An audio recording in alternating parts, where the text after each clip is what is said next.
always wonderful to know that the information is resonating and helping. That is what we're all doing, isn't it? Is to get the information out there that will help people, in their lives and connect the dots. And that's what we're all doing, I think, on one level or another, is just connecting the dots, which just keeps going.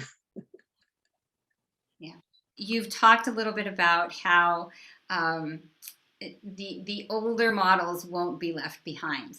Like, it's my own personal, concern about having taken on the program and sort of being, around these star kids who are so advanced. Like, are we going to be left behind with what's happening? And, in that line of conversation, I'm curious about what working with these advanced beings has done for your system. Like, have you noticed an increase in your psychic capacity or anything? Because just being around them is such a huge transmission, and have you noticed over the years an upgrade or anything in working with them?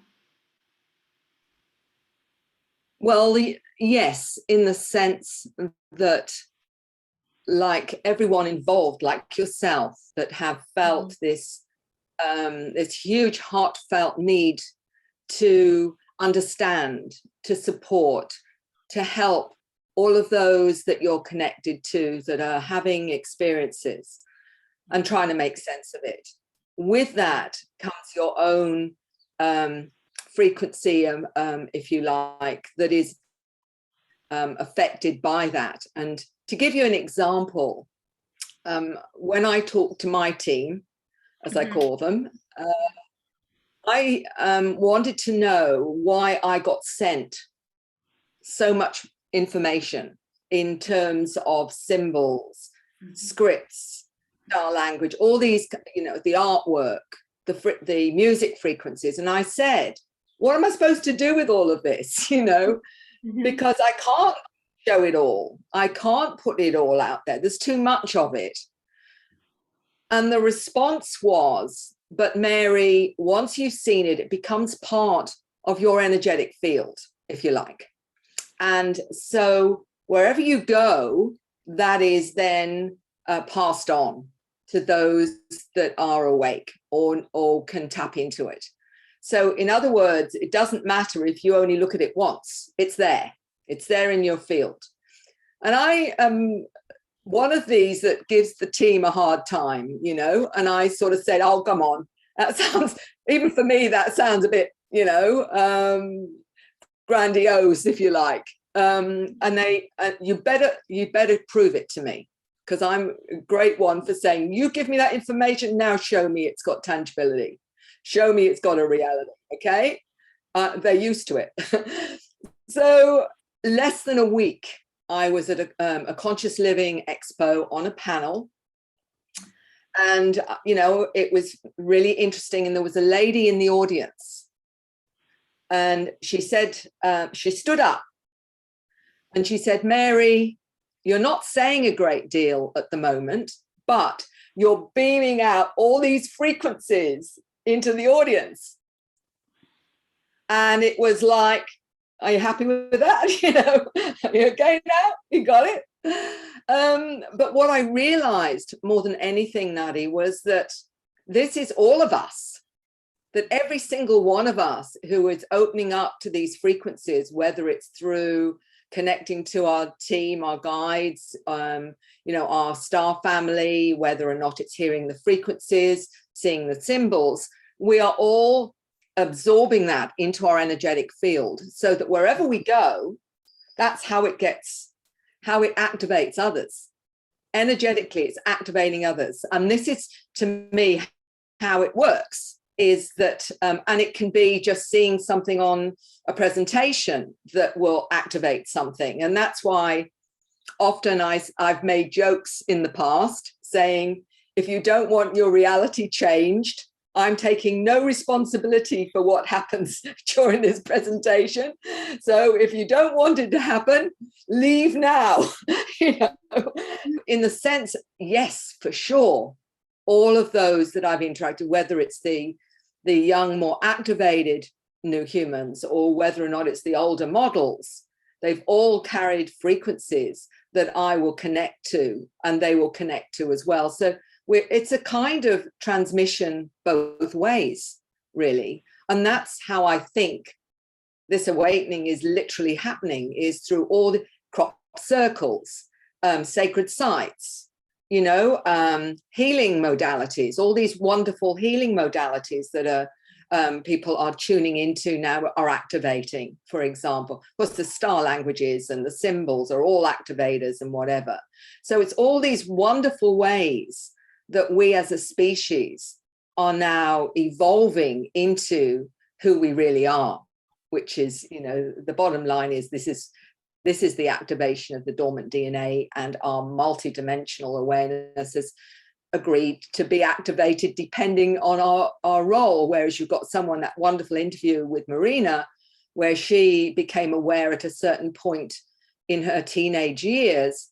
For someone else, it might not be till they're 40 or 50 that it happens, because they've needed to be, if you like, a more limited human for a while, to maybe understand what it's like to be a limited human, so that they can actually be a bridge between the old paradigm and the new paradigm, and help others to process it. And it sounds like that was your role in understanding how it can be interpreted by a very limited conventional psychology and psychiatry, and what can happen if you are activated and you have no support.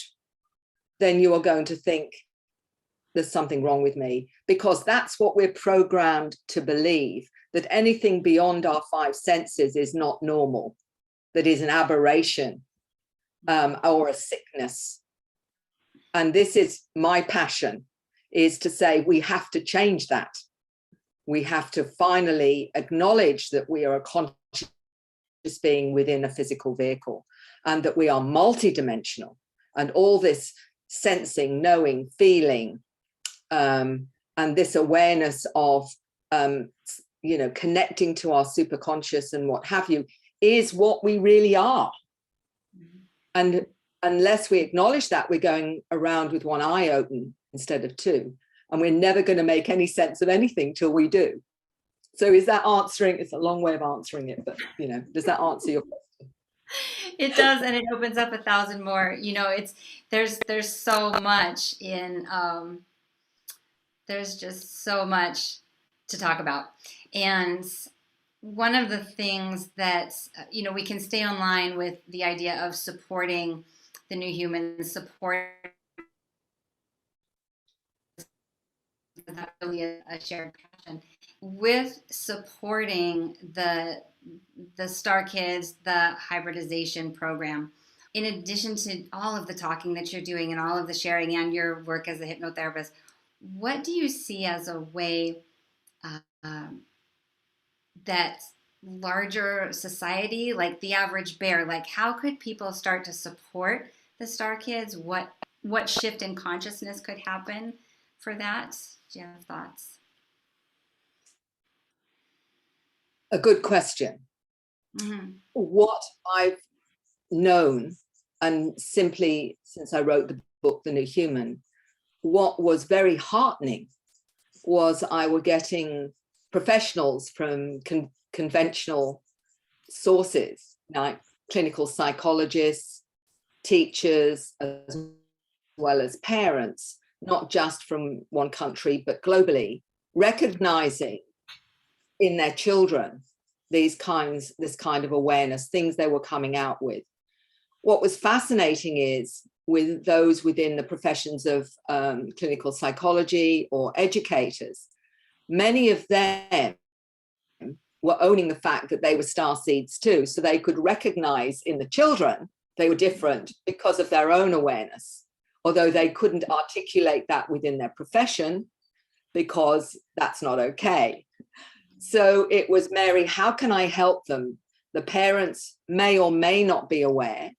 How can I support them? Because I can see the qualities that they're exhibiting show that they may be telepathic, they may be highly empathic and healers, or they, they may be communicating on other levels or having other experiences. So, part of the thing that I had to look at was how can we support the new activated humans that are operating differently and are being given these many different titles or labels, such as ADHD, Asperger's, dyslexic, and some forms of autism. I'm even thinking possibly bipolar as well as another one. And it was, when I wrote the book, it was really important to offer solutions, not just identifying this. And that's where I called in some of my good colleagues. And one of them is Dr. Lena Olson, who is a molecular biologist. She's also one of the letter people. So she had already discovered that she had not just highlighted physical senses as being more sensitive, such as touch, hearing, smell. All of those things were heightened in these star children, but also the multidimensional. And she said the way to stabilize them, she was looking at various certain vitamins they use more of, like ADHD uses more of choline and various. So what she put together was, if you can support their system because they're operating at a higher frequency with these types of minerals, these kind of vitamins, this kind of diet, for example, understand more about them, then they won't need to be seen as something to medicate, for want of a better word, or whatever.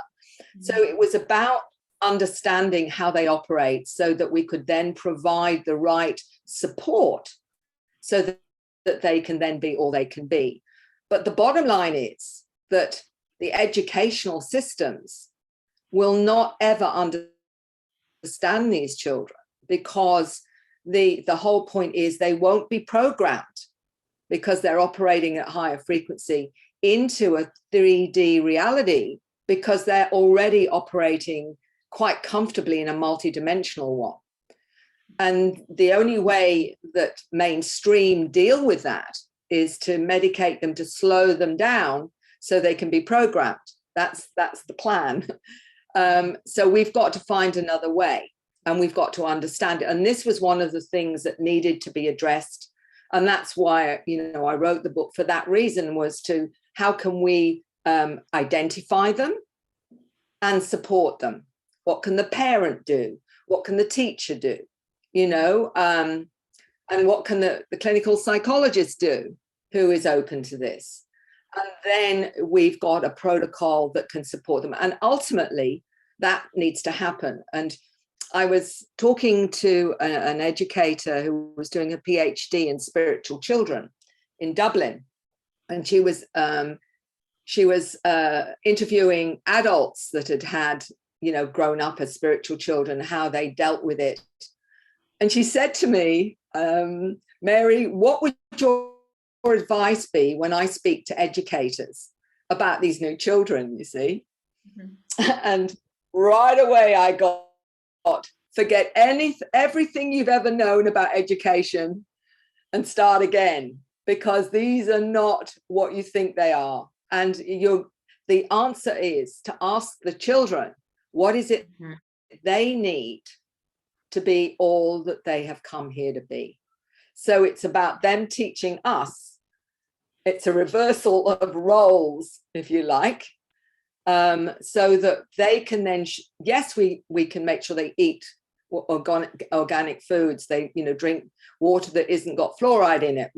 We've got to look at all these ways that we're being poisoned on this planet, and make sure that what we're giving them, as much as possible, is a holistic diet, and also understanding that they're being educated, as Marina so articulately demonstrated.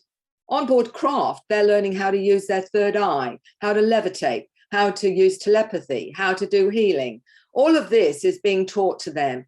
They're being taught about non-human intelligences, how to operate on planet Earth. All of this is being taught to them. So to recall the little boy who could interpret that picture for me when he was 8, he talked about being on board craft, and he explained how they were using their mind to manipulate energy. And he said, and we're taught complex things. And I said to him, complex things? So can you tell me what kind of complex things you're being taught? And he said, no, Mary, it's too complex for you. So there you go. I'll stop there. One of the things that I feel really aware of is these kids are so advanced, and they're coming into a plan that is very dense and very dulled down. And I know that they have information from their team about how to be here. But like you were saying, they're learning quantum physics. They can teleport. They know they have these abilities, but they can't do them here. I'm wondering, do you know, or what is that like for them? They basically have to dumb themselves down, and like, we're slow to learn. What is that? What do they talk about that? What is that like for them? Well, I'll give you a couple of examples. One of them was a 13-year-old that explained her biggest issue with being at school was that she'd say what my teacher was saying and what my teacher was thinking are two different things. And sometimes what she's thinking isn't very nice. So they become aware of this disconnect between what we call integrity and honesty. Another 12-year-old explained that when she's in the classroom with her special friend and she's hearing information, if it's inaccurate, her special friend, the little being, would say to her, take no notice of that, that's not accurate. So he would then tell her how to work with it and what have you. But when you get a 7-year-old, and I remember this lovely 7-year-old when I was in America, and I had a chance on a one-to-one with him. He wasn't very good in a group, but he was happy to talk to me on his own. And he talked about being visited by Bigfoot, that teenage Bigfoot, he said, came and visited him, and that he could speak dolphin, and would I like to hear it? So he then managed to, I was really keen, so he spoke dolphin to me. And then he said, I can tell when people are lying or when they're telling the truth. And so I said, well, what does that feel like? The difference. And he said, well, when they're lying, I go all cold. And when they tell the truth, I feel all warm. So what I've found is, Nadi, more than anything, what I say to the parents is just listen. If you listen, then you can understand their world. And they only really need to be honored by those close to them that will listen to them and their understanding. If they've got that, then that gives them something to work with. It's when nobody listens to them that they then question their experience and question their reality. And that's how they become almost schizophrenic, because of this dual reality that they're, and of course we know in the adults how that has affected generations of adults that have had their reality denied because of their clairvoyance or their clairaudience or clairsentience or whatever. And so for the children, the most important thing is to say, yes, this sounds like you're experiencing this, and how wonderful is that? What else can you tell me? And what else would you like to share?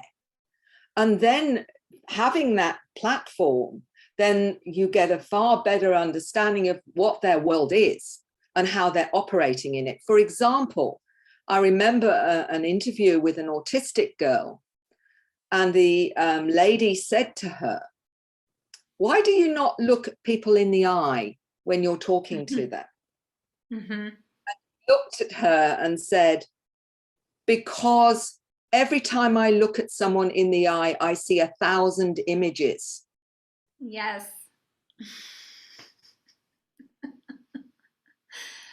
It makes so much more sense, doesn't it? And the self-soothing that happens because the physical form is so strange for them and the stimulation is so much for them.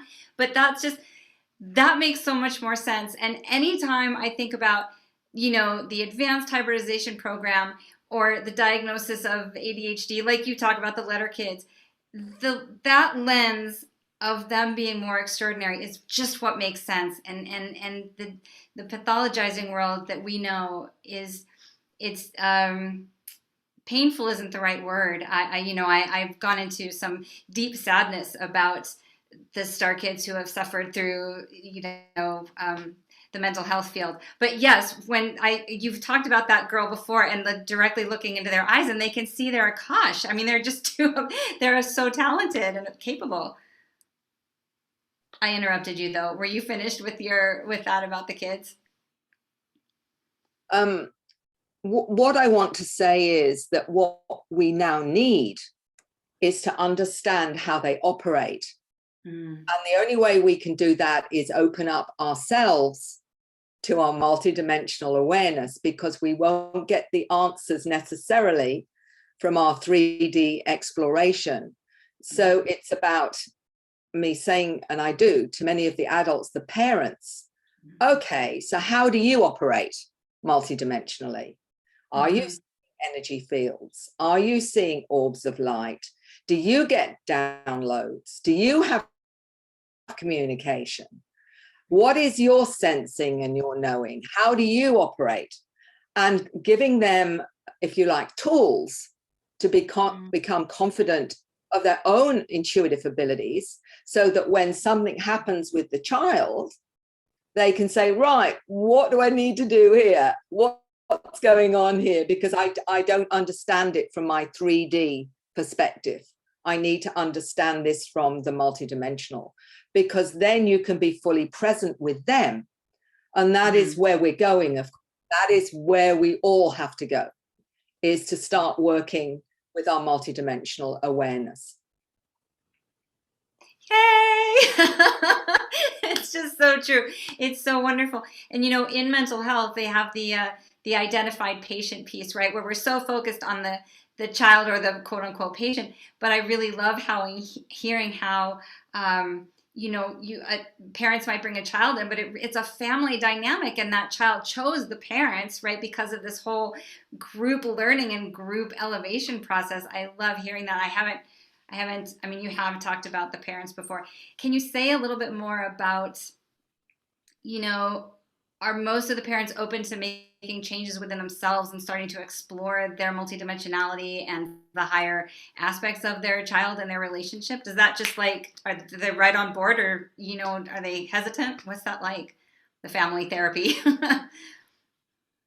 Well, Nadi, what's important here is, when I was helping families, it was the parents that needed the main support, because they were perhaps being challenged by their partner, or by the family, or by the school, by a whole range of so-called experts wanting to diagnose their child or whatever.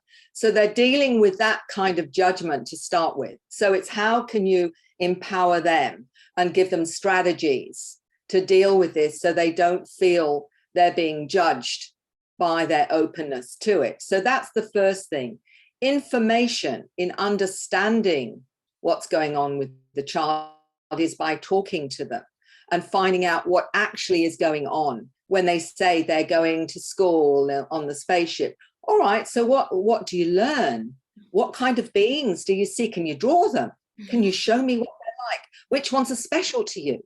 So that they can then feel safe to tell you more about this. For example, when you get, I'm thinking of a 10-year-old that about a year ago, the mother wrote to me about her 10-year-old that explained he came from a planet, he was a blue being, and this is his very first incarnation. And she had, he had actually said, I picked you because you've been here many, many times. So you'll help me understand this planet and what have you. So if the parent is ready to explore the differences in their child, they will also find themselves opening up as well, because it's inevitable that, being in that frequency, that the parents will be triggered. And it can happen in really interesting ways. For example, that a child, to give you an example, when people say to me, Mary, well, people just imagine this, or they just want to be different or whatever. And I was doing a regression with a lady who had come because of abuse in her childhood. And she wanted to find out what happened. And so we explored this, and she was in a children's home. Something happened, and it did happen. Next thing, though, she's finding herself on a spacecraft. So, what's going on here? What am I doing on a spacecraft? We found out that she'd also had experiences on a spacecraft because of that's what her next superconscious self wanted her to know. Within less than a week, her daughter said to her, who was 5, "You know you're not my real mother, don't you? My mother's in space. You're just here to look after me." And she said, "And I don't really look like this." And her mother said, "Well, can you draw what you look like?" She said, "No, because you'd be frightened." Oh. So the synchronicity of me seeing this lady 1 week prior to her daughter saying all of this alerted her to a whole new reality. So it's like, as a soul, we have put in these red flags, these catalysts at a certain point to wake us up so we can be there for our the new generations of human, what have you. It's all set up, we've got this super plan, which is brilliant because it works out like that. So for the parents, I'm saying, your child chose you because you will be able to help them manage being human, because it's really dense down, it's really hard. And many of the star seeds, when they say to me, "Mary, I didn't know it was going to be this hard. I didn't know it was going to be this difficult. Don't want to be here. Just want to go home. I'm done." Yep. And I feel a bit like the headmistress of a boarding school called Earth. And I'm saying to them, "Really sorry you came down here because you've got things to learn and to do. So you're just going to have to put up with it until it's time to go home." So... Yeah. That's the deal. Yeah, I have my own conversations about that a lot. And I was talking with a really wonderful man. His name is Sean Esbjorn Hargens, and he taught a year-long exo studies course that I was a part of. And we talked about all sorts of this kind of thing for a year. And you could have a private session with him that was part of the package of the class. And we had a session, and I really just, in my existential orientation, was like, what the hell, what is the purpose? Like, why did we come if we know this is some kind of prison situation and we know the liberation larger plan, we know this, and yet our little 3D selves are like, why? And he said, "I don't know, maybe we're just taking one for the team." And that's just always made a lot of sense to me, but also just kind of, lightening the mood. You were saying something, okay, so kids, and we choose our parents, and I'm wondering about the relationship of, the hybrid parents and hybrid mothers, and in the Star Kids starting to talk about their awareness, is it likely activating parents' memory of the very high likely possibility that they're part of the hybrid program? Does that happen a lot? Do you see that sort of ripple effect and that awakening? And I would think that if you have a advanced child who's coming on talking about their off-planet lives and their off-planet learning, that they are, I want to say, like, inherently somehow part of the hybrid program, and that their parents would be directly related to that. Is that a fair leap to make? And what's that like for them? Absolutely.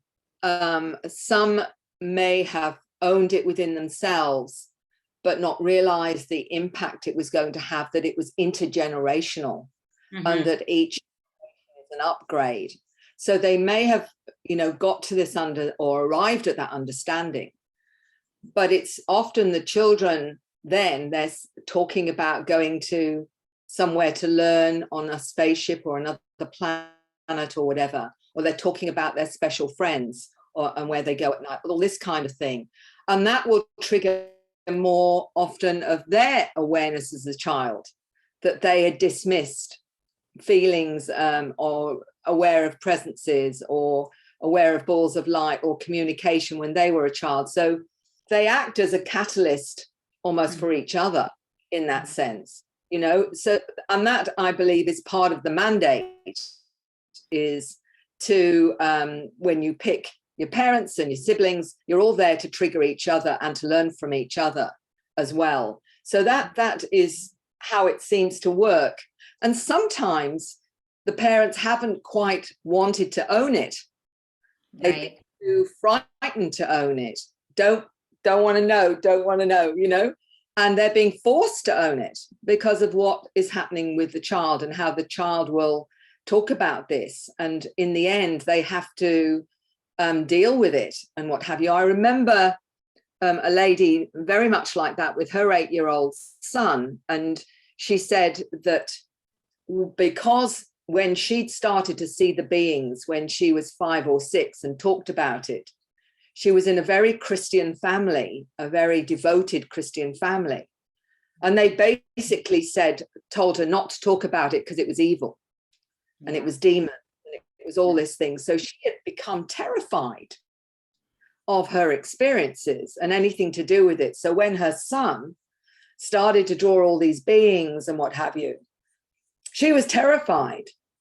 But then she realized that that wasn't going to help him because it was normal to him. He talked about being a mantis being, that his ancestors were mantis and all the rest of it. And she said, I had to do the very opposite of what I experienced so that I could help him, because I didn't want him to experience the fear that was generated in me. So that's sometimes how it works. Mm-hmm. So what I'm interested in is the trajectory of your career and, you know, incorporating all of the dedicated research that you've created and generated, and then landing with the ultimate knowing that it is a self-knowing when people have had these experiences. You've talked about, you know, people have flown all the way to see you and they have these stories, and, you know, why on earth would they be coming up with these experiences if it wasn't, nobody would make this stuff up, you know. And so trying to help validate people both through research and just telling them that they're not crazy, right? It's this multifaceted approach throughout your career. I was just wondering if you could talk about the trajectory and how everything has evolved to inform, you know, how effective you are right now at validating people's experiences. So the trajectory. Okay. Well, that's a complex one. And I do feel like on another level, the superconscious, my team, as we call them, or your higher self, or whatever the soul journey, has orchestrated the information as I've needed it. Initially, when I first had my very first client, they came to me, they heard that I was open-minded, and that was why they came. And he said, there's no support groups for this, people just think you're crazy. But he had tangible things going on, like shaved areas and marks on his body. And it wasn't just him, it was his whole family, his partner and the children. And so that was interesting. So this wasn't an hallucination, it wasn't a fantasy, because it was involving a whole family. That was my, you know, that had integrity for me. Fortunately, I'd read a couple of books, one by Dr. John Mack, the Harvard professor of psychiatry at Harvard University, Abduction.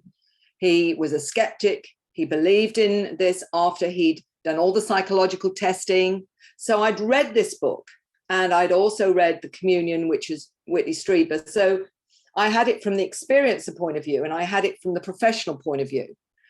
And they coalesced when I heard this story. I did think it was very rare. I thought, oh, this is fascinating, you know, how exciting, you know, on some level. But at the same time, what was interesting to me was the tangibility of it, because, again, it was a whole family that was involved. And this is something that people don't realize, that it's not just one person in a family. Often it's mother or father, because it's intergenerational. It might be granddad who was interested in UFOs. So you've got this intergenerational link. That's not fantasy. So what I did was I was looking at patterns of experience. How many people had the same kinds of things happening to them? And within 2 weeks, somebody else turned up on my doorstep. It was like, oh, this is interesting. Then I met a social worker that was having experiences. And it grew to become very fascinating. My first support group, 12 people turned up. And it's like, hold on a minute, this isn't so rare after all. Articulating similar things, similar patterns. Hold on a minute, is this a mass hallucination, fantasy? Not when you had specific things coming up with each one of them that were almost identical, unless they've taken a certain pill that says ET contact, logically. And I'm actually a really logical person. I was a nurse and a midwife. I look at things scientifically. And so that started me looking at this from a broader perspective. Okay, so there's more people than having this. Then I heard about the children having experiences as well. Again, the children were saying similar things to the parents, and the parents would say, I've never mentioned this to my kids. I didn't want them to ever know about this. It's never been front loaded. That was important because they would say, but they're coming out with all this stuff, so it was a process of getting data through listening to people, realizing there were definite links between one person and another in terms of patterns of experience, and coming out with information they hadn't consciously learned.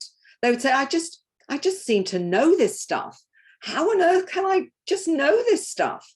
So it was, and I'm looking at this, but also becoming very aware there was a lot more going on, because doing hypnosis, they would go on board a craft, they would find out they're being taught things, they may find they're having medical procedures, they may find out they're having healing procedures, and they may find out they've got children on board craft that are hybrids on board craft, and also that the child on board craft may be a mix of its human parents and one of the beings on board craft.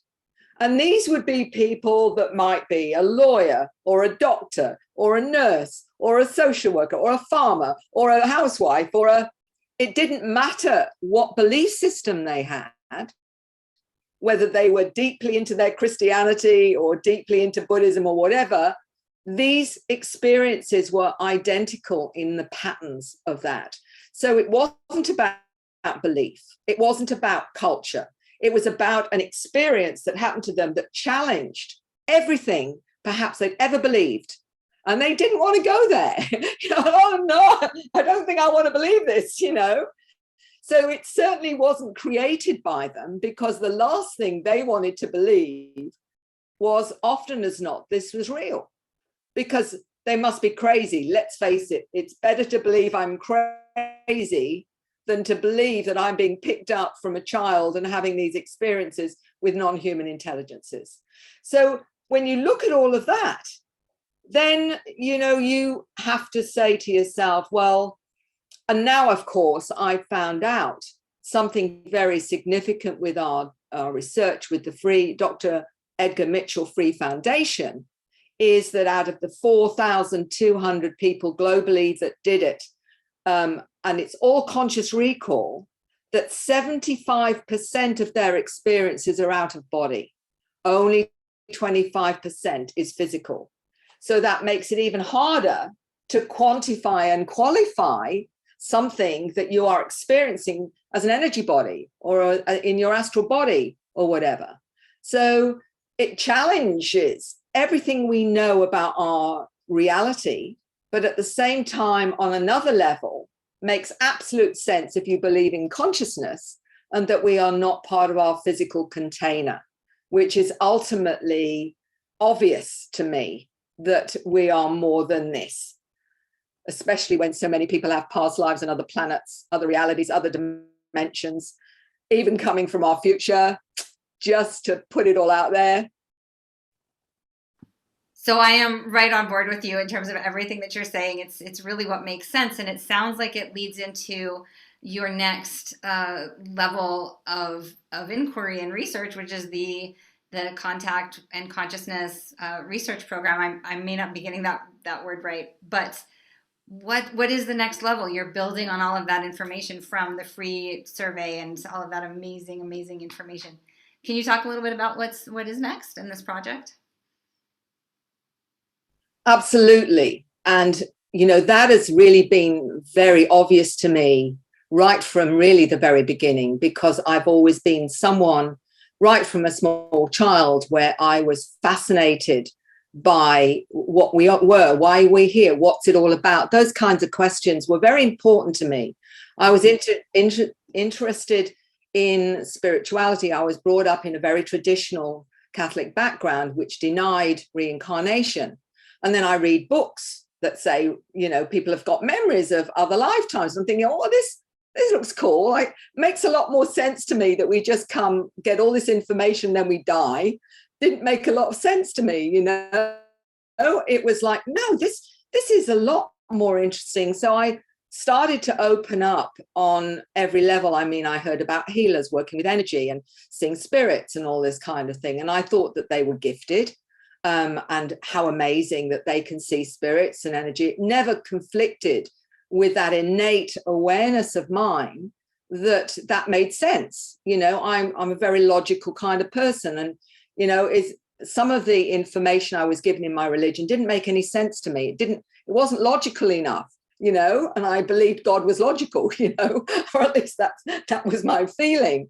But what I started to explore all of this, and hypnosis was interesting because you can go into other lifetimes, and I had the experience of that. Even though at the time I questioned, I thought, but how did I know that when I was in that space? How did that happen? So I've always been a questioner and a seeker of trying to make sense of things.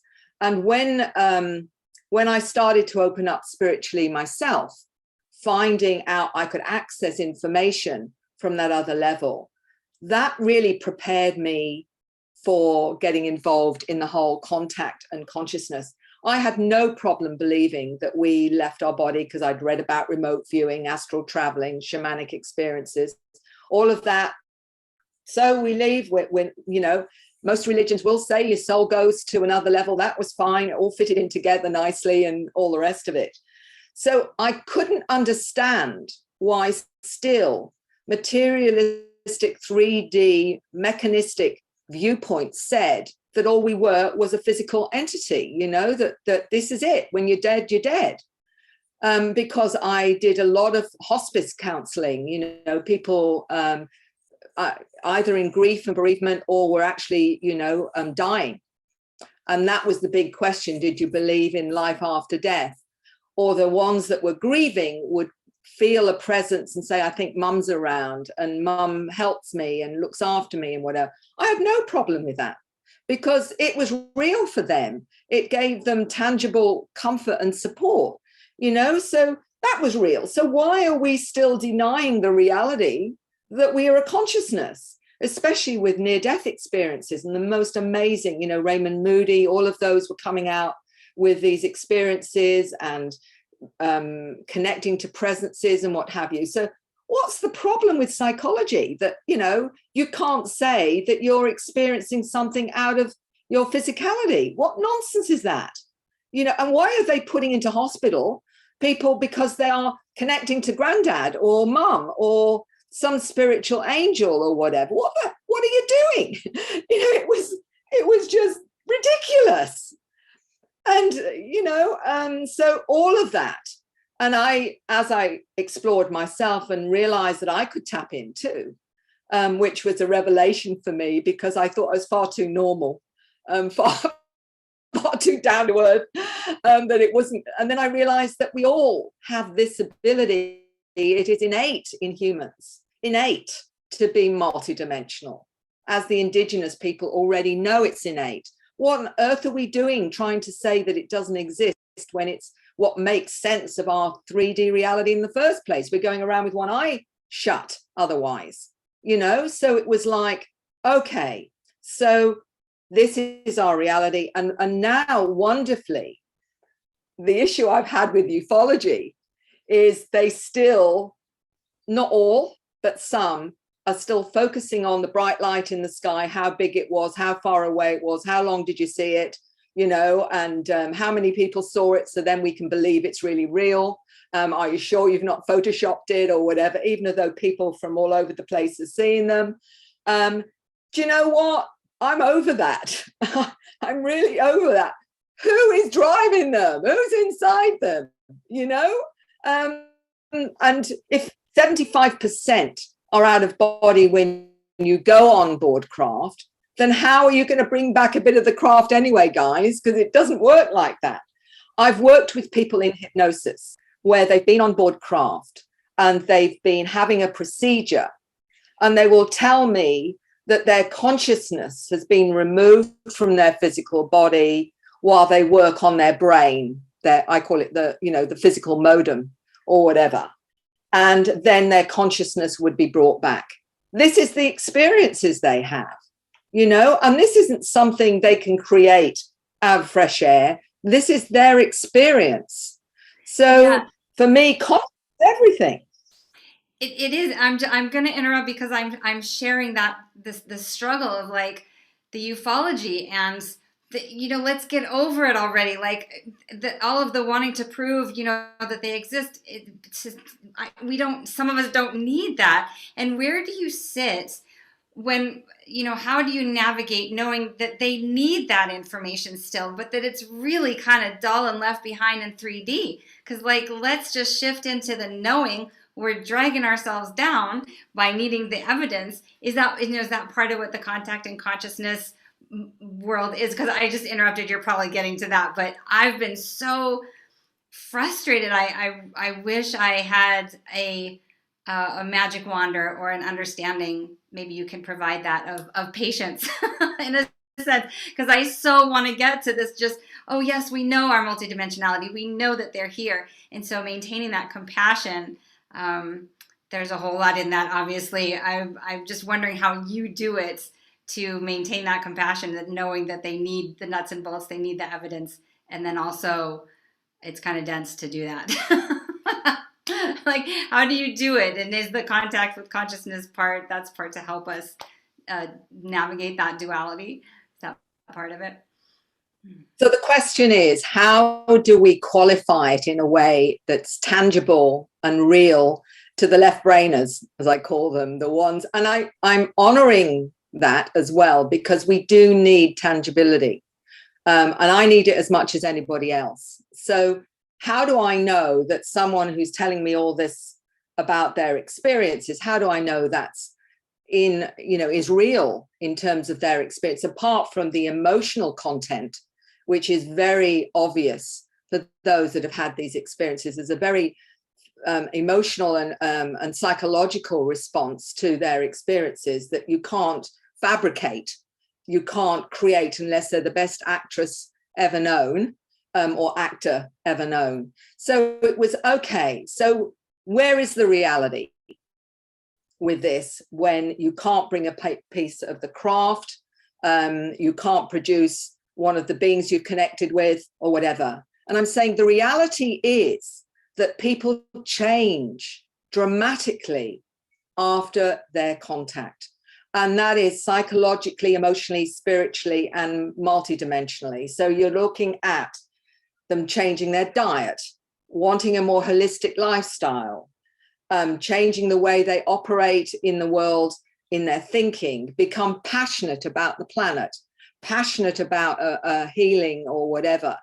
And not only that, the really other very tangible thing is they start producing strange scripts, strange writing, coming out with all these strange languages we call star languages, producing artwork, bringing in certain frequencies in music and what have you. All of this is the catalyst that shows they're having a real experience.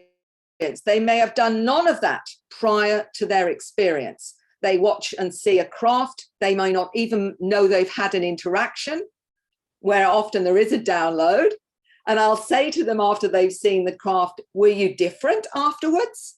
And they'll say, you know what, I got absolutely focused in cosmology and I wanted to find out all about quantum physics. And and I got very passionate about finding out the truth about things. And I'm thinking, there you have it. There you have it. There was more that went on than seeing or citing that craft that you thought was very interesting and you thought was just for 5 minutes, which may have been a lot longer than that, but something changed within you. There is your tangibility. There is your reality. Those changes don't happen from a fantasy or imagination. They only happen if something very real and very tangible has occurred. Oh, I love it. That's just what makes sense, right? That's the measurable unit and the evidence, so to speak. That's a lovely combination of the research and the knowing. I love that. It's like the perfect combo, and it satisfies everybody's needs. That just makes so much sense. I knew without knowing much about it that you were spot on to the next level of support for this reality. And I don't want to assume that people know. Can you just make sure to and clarify what a download is? Like when someone sees a craft, are they like, we don't necessarily know what's happened. So it's this invisible, a download can mean a lot of different things. And you can think you just saw a craft when really you actually went up there. And how did you get the information? Can you talk a little bit more about downloads? Absolutely. In terms of what is it that's going on, what can happen is a number of things. They may not, after all, be aware that that's not the first time they've been picked up. And when they're on board craft, often I will say to them when they're seeing themselves there and identifying a being, that I will say to them, does that being look familiar to you? Or any of them look familiar? And there's usually one that does, which already tells you they've seen this being before. And I will say, well, ask that being how many times they picked you up. And they may reel off 2, 5, 7, 10, whatever. Right. So you know this being then. Okay. And then it will be the information that they get. And they may get it directly from one of those intelligences that's connected to them. And they may call that ultimately their spirit guide or their life, one of their teachers or whatever. And they may not always see them in the form that they're seeing on board craft. They may show them a different form so they're not uncomfortable. They may see more of a human form, for example, if they're a mantis being or whatever. But the bottom line is information can be coming from them to help them understand what's going on.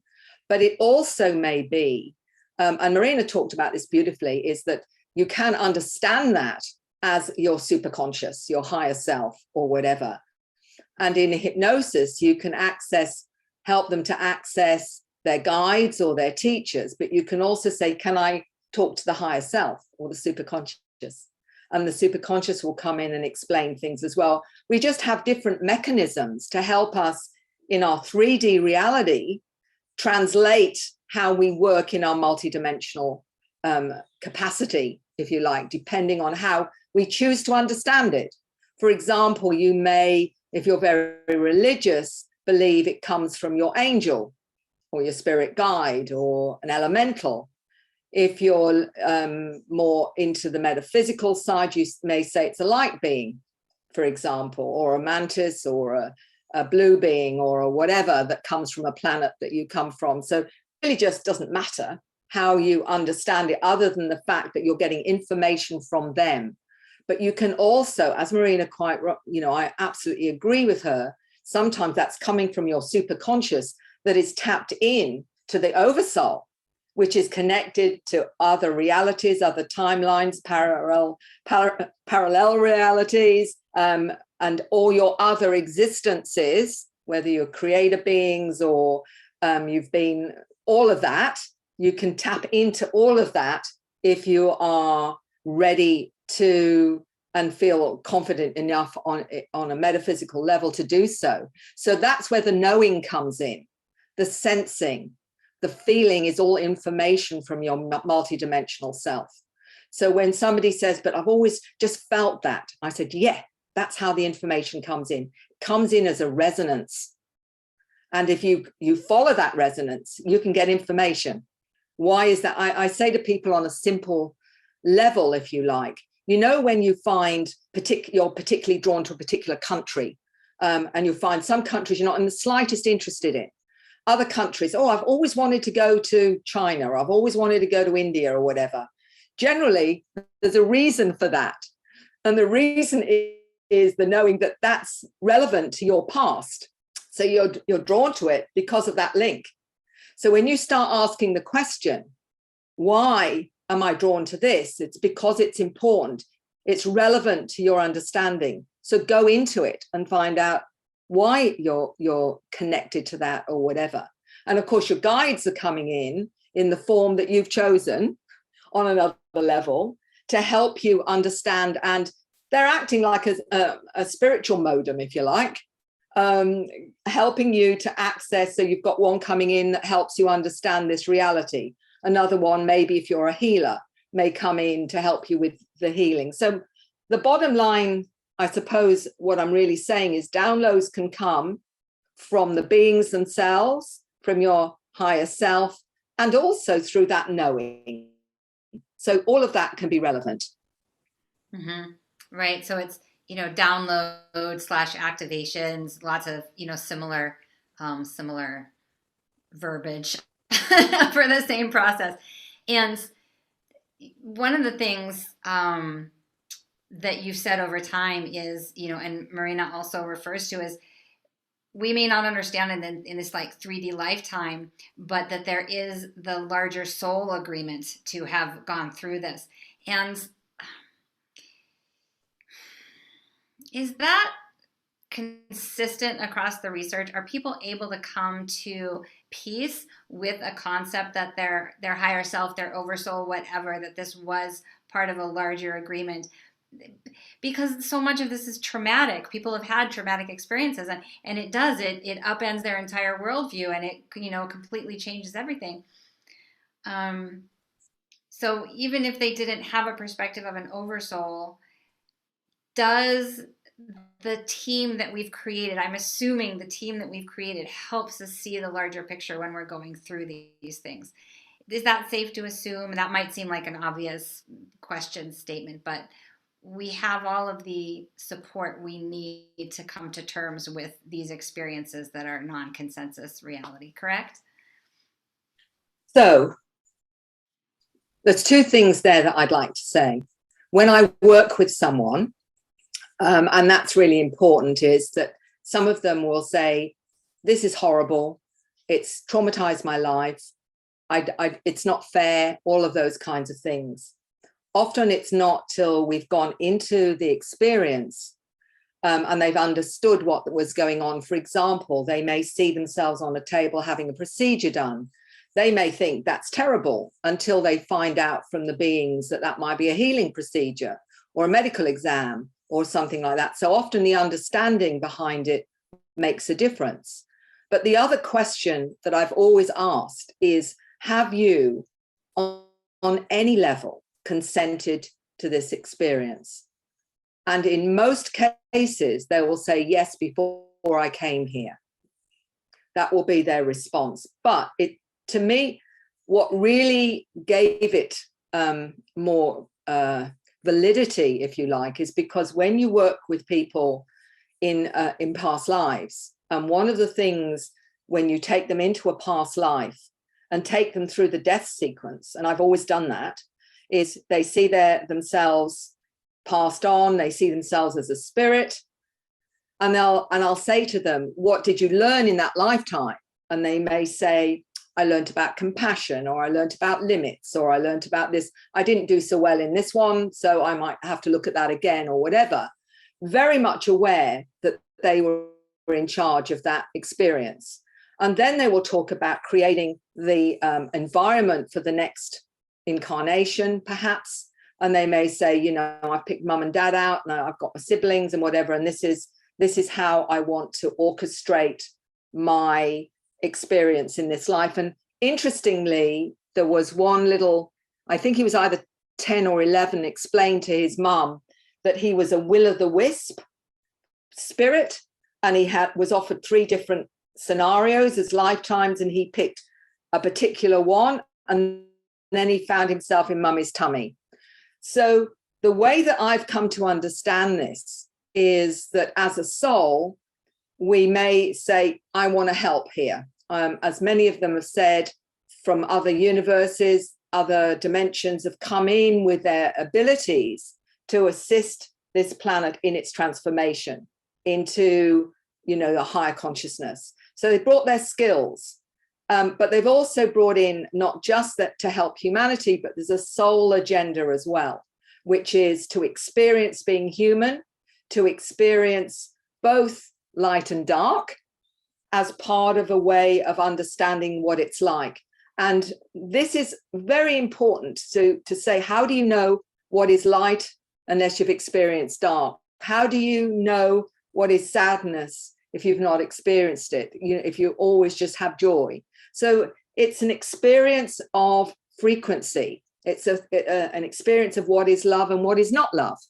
And so they've come in for that experience. And we've all done it, we've all been, because it never made sense to me why a loving God would have children starving and whatever, until I got the message, well, you starved, Mary. You've done that, and you've also been one of the ones that's not been very nice or whatever. So the bottom line is, I believe that there's a aspect of ourselves that says, I want to be part of this growth in humanity's soul group, which is to now shift into a new higher consciousness. And who's the volunteers? So when we've got these wonderful souls coming in, they're from all over the galaxies. They've come in with their skills to make a shift and a change at this crucial time in humanity's crossroads, if you like, as they're choosing, hopefully, and I'm sure they are, choosing love. So that's how I've come to understand. I've no idea if I'm right.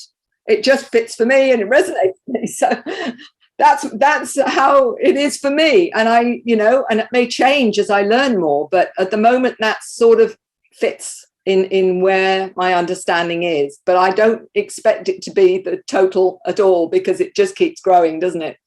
And changing as we learn more. But that's where I'm at the moment. Brilliance. No, it's brilliance. It's wonderful to hear you. I keep wondering, do you have a sense when you say, you came here to help and then everyone's coming throughout the galaxy? Do you go up on the ships too? Do you know any specific galaxy that you came from? I mean, I know I would love to know that, and I've got some regressions scheduled, and I know a couple of things. Is there a star system or a solar system that you align with? And do you go up on the craft? Yeah, I'm saying it twice, but these are the things I'm curious about. I always have been for you. So, have I ever any conscious memory of being on craft? No, but I've been told by a number of people they've seen me up there, and I'm not always in my human form. Doesn't surprise me on one level, because I think it's never been uncomfortable for me. It's never been, and I'm going to use this term, alien. When I see beings, I want to shake their hand and say, tell me about yourself. I was told by one wonderful lady that I was an ET anthropologist studying other species on other worlds. So I think I'm studying the human species at the moment on this planet. And certainly I have never felt limited in this human form. And I am fascinated by other life forms. And I remember before I came into this, when we landed on the moon, and I remember thinking, and I was only a teenager at that time, and I remember thinking very clearly, what?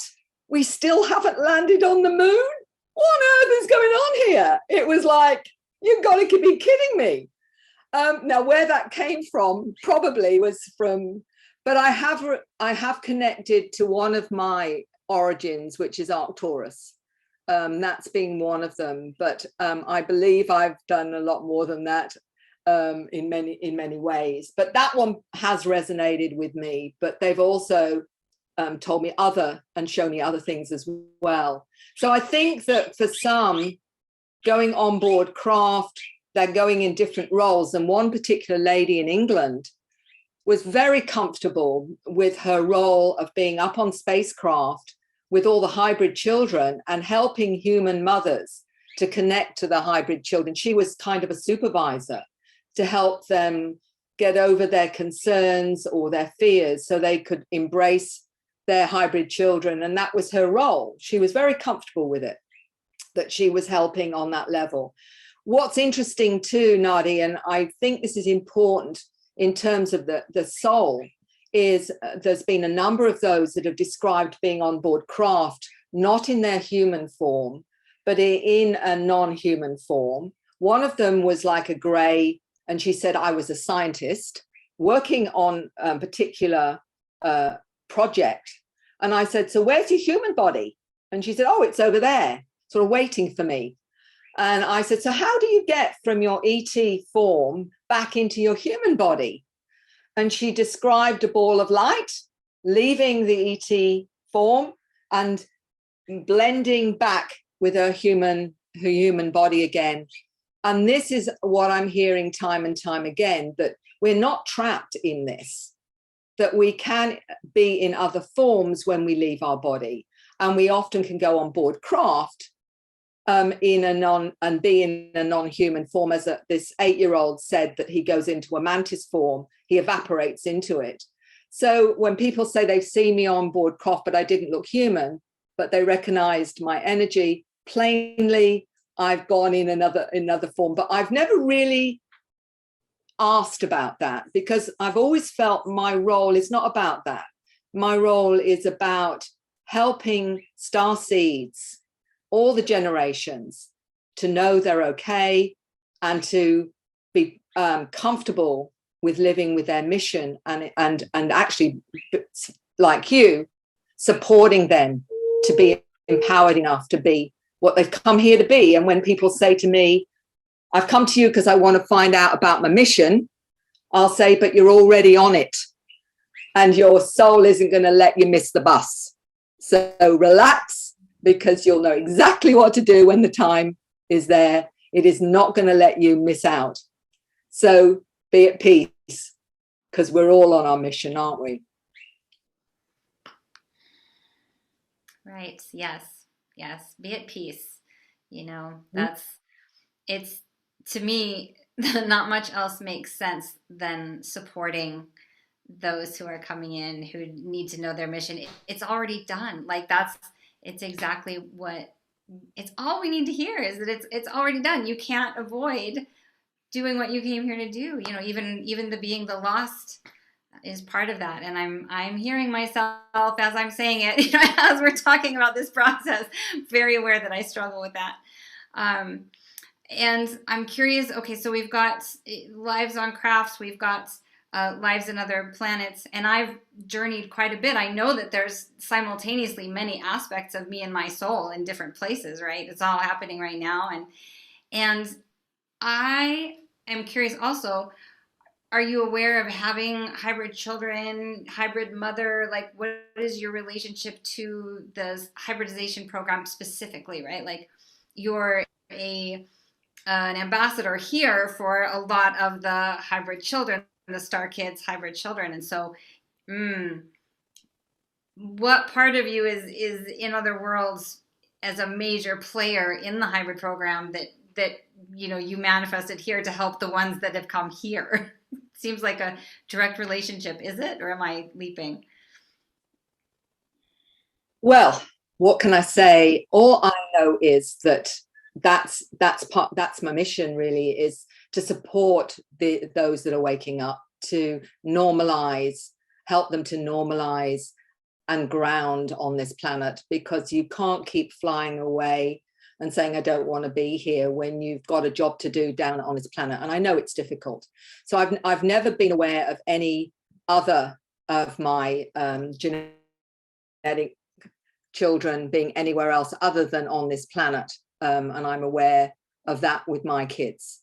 but I was, and it came unsolicited. I never asked, because I'm funnily enough, I'm more interested in everybody else's journey rather than my own in that sense. And I was told that I do a lot of work out of body, talking and helping the new souls coming in as star seeds so that they recognize and connect with me down here. So that makes a lot of sense. You know, I feel like I'm operating on that level, certainly, because I love going to bed.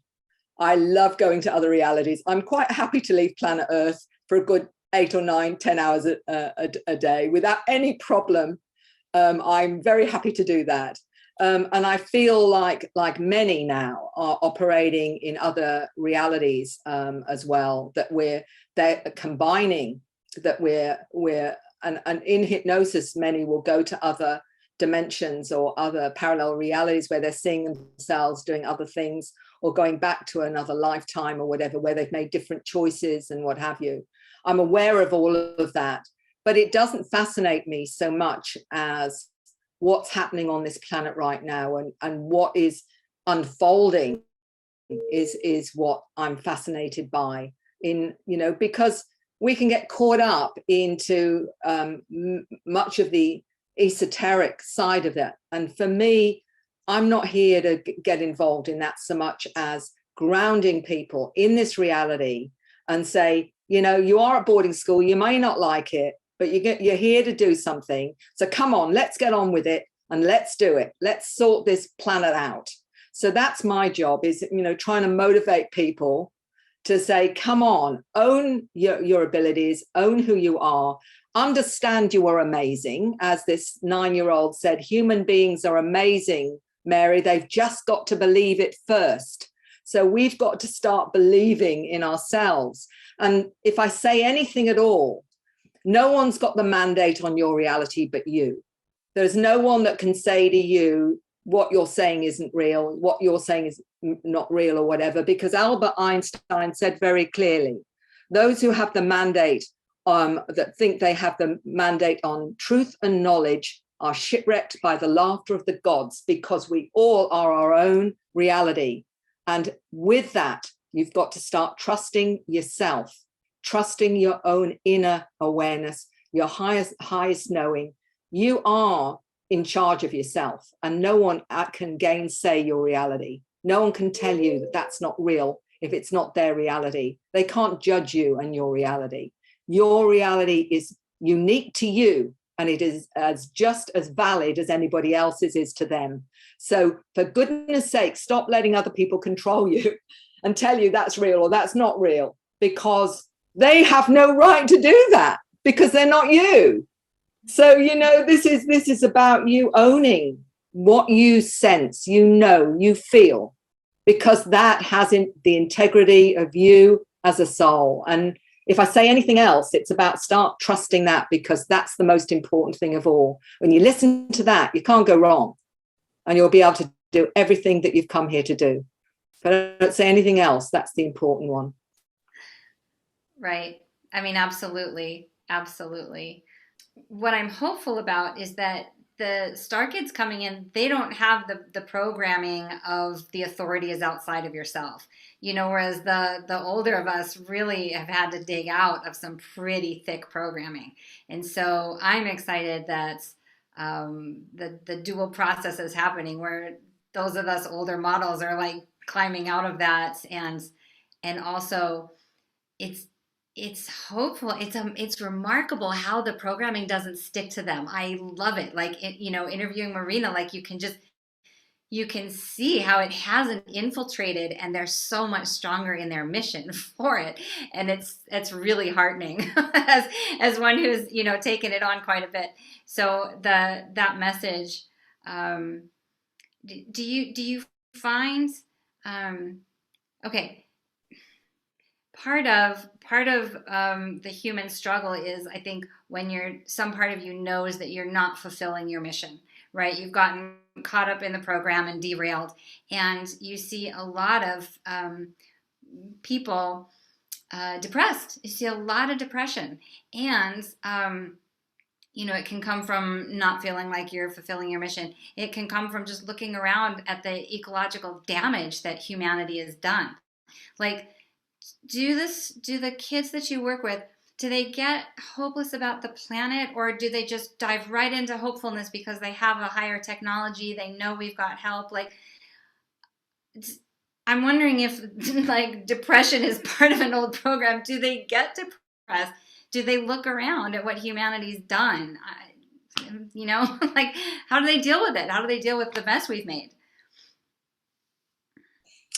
Well, dealing with the mess is, I'm going to give you another example. I mentioned this young man in my book. He told me that when he was about 10 or 11, he was told by his family to stop bringing out all this imaginary stuff and all the things that he's saying, it's all rubbish, and to get real and to get, you know, with the planet and get, you know, become part of this reality. And in other words, dismissing all of his awareness and whatever. And he realized it was causing problems in his family because he was seeing stuff and experiencing stuff. And he said to me, Mary, I tried it. I shut down everything and I tried this third dimensional experience. He said, I became so depressed that I was tempted to take my life. And so he said, what I did was say, either I take my life or I open up again to what nurtures me and I just deal with the way that they behave. And so that's the choice he made. He opened up again. He said going to school was really painful because he could pick up with every child what was going on with them emotionally and psychologically. He said it was terribly painful because he could tap into all of that. But he preferred that to shutting down this awareness to be in the 3D because he couldn't handle it, because none of it made sense. It was too painful for him.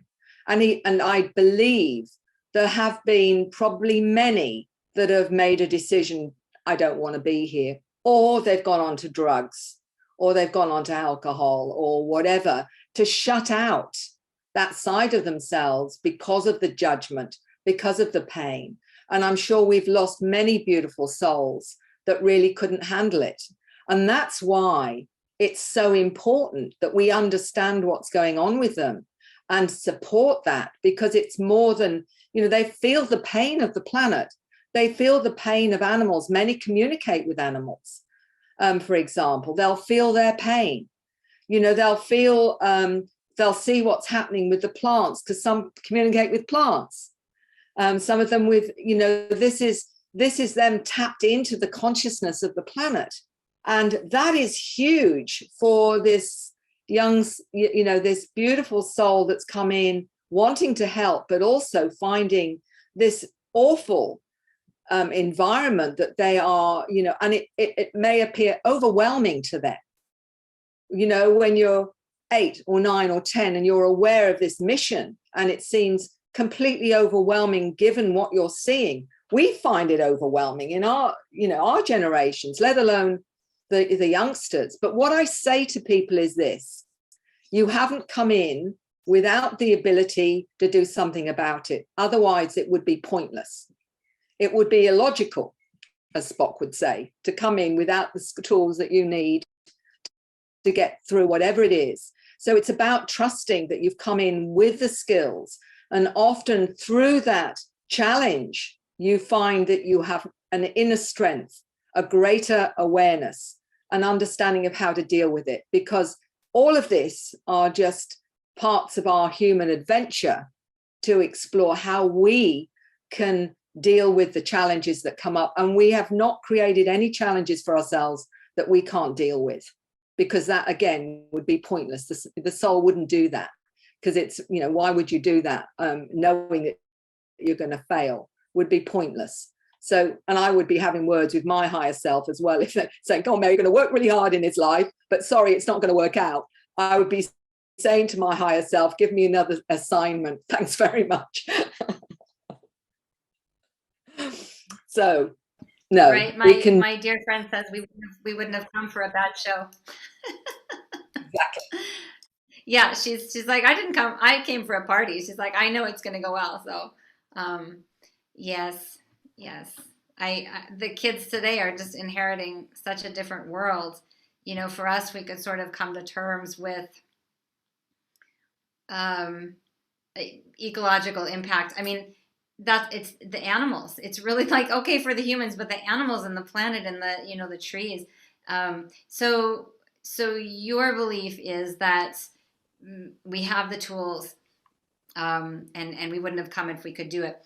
Is there anything specifically, or I guess I would say, in addition to telling children they have the tools and they can make this happen, are there supportive steps? Like, how do you get children who have not been taught that they have the tools, how do you get people to start to believe that they can do it and believe in who they are? You know, is it finding the others? Is it group therapy? Is it finding, you know, regressionists? And how do we get everybody on board? Like, some people have been pretty beat up by this planet, and it's, you know, to look around, it can be pretty depressing, and you can wonder where to start, you know. So what are some of the specific tools you would tell anybody who's sitting in some despair right now and not feeling connected?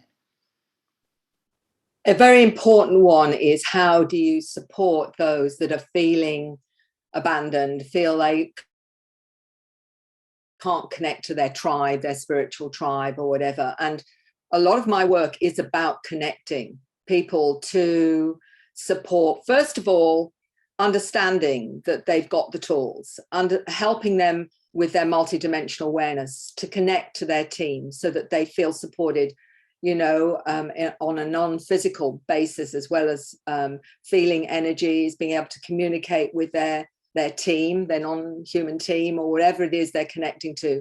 That in itself is the first thing, because once you start realizing you're not alone on that realm, or that level of awareness, then that in itself is really important. But then it's, how do I connect to others? And there are lots of different ways. I mean, I use my resources to connect people in different parts of the country, or different countries if I have it. There are so many groups now, starseed groups and what have you, that you can connect with. But I do say to people, when they say to me, how is it I've never met anyone like me? And my first reaction to that is, well, have you accepted it in yourself? Because until you've accepted it in yourself, you will not be putting out the frequency that will connect you to others. So first, you've got to own it. You've got to believe yourself and know exactly how this is part of you. Once you do that, then you're putting out a different frequency, and that frequency will connect you to others. And I believe we've all set that up in one way or another, just like the synchronicities that we see in our lives. The synchronicities are part of the superconscious saying, here you go, there's some more validation here. Here you go, you're meeting this person now. And instead of trying to orchestrate it, which is one of the things, you know, we all like to try and plan how we're going to do this. All right, next job's this or this. I was told, forget all of that, Mary, because we'll direct you where you need to go when you need to go there. In other words, let it all go. Stop trying to work it out yourself, because you're often too limited to do that yourself. You don't know where you need to be, but your superconscious does. Just leave it to flow. And it's really about trust. And as you need it, it will come to you, because you're putting out the frequency. As soon as you're putting out that frequency, you are tapping into that frequency that will bring to you what you want. I always say, you know, with pregnant women, when they're pregnant, they suddenly notice everybody's pregnant. It's exactly the same thing when you're putting out that frequency. I need now to connect with my tribe or whatever. It will happen. It will happen, because that's how the universe is geared. It's frequency. It's all about frequency. So once you have that and you've accepted it in yourself, and you're saying, now I want to connect to others of my frequency, it happens, because it just does. It's the way it all works. So, you know, when you really want something, you put it out and then you leave it be, and it will come. It will come in whatever way, and probably in the way you least expect it. Right. Yes. And I so appreciate the reminder. It's funny. I'm asking, like, oh, how do we put the word out? Well, that's what we're doing right here and right now. And that's why I do my calls. It's because the more we sort of share the message, then someone who might not even have an awareness that they are starseed origin, that they do have a higher purpose, they might resonate and go, oh, right, okay. Which is part of why Beyond Being Human is wonderful. It's part of why seeing you on all the panels and, your books have been so life-changing for so many people. And let's see, I just thought it was just a little rave for a minute. I'm just so appreciative of, all that you do, all that you have done to help people understand their higher mission and to connect with their teams who are right here to help, and to develop that relationship of our multidimensionality. And it's interesting, as I interview you, as I talk with Marina, it's like I can really see the places where my 3D programming is stuck and wanting to interpret in linear time, or in a linear progression, and shifting into multidimensionality, shifting into our other awareness. There's so much relief just in that, because as you're saying, we're not going to know all of it. Like, we're barely going to know any of it, actually. And so that shift into just knowing that there's so much more, the shifts in perspective are so subtle but so powerful. And I keep wanting it's my own version of wanting evidence. And I don't, you just have to trust that the shift is happening, so it's this amazing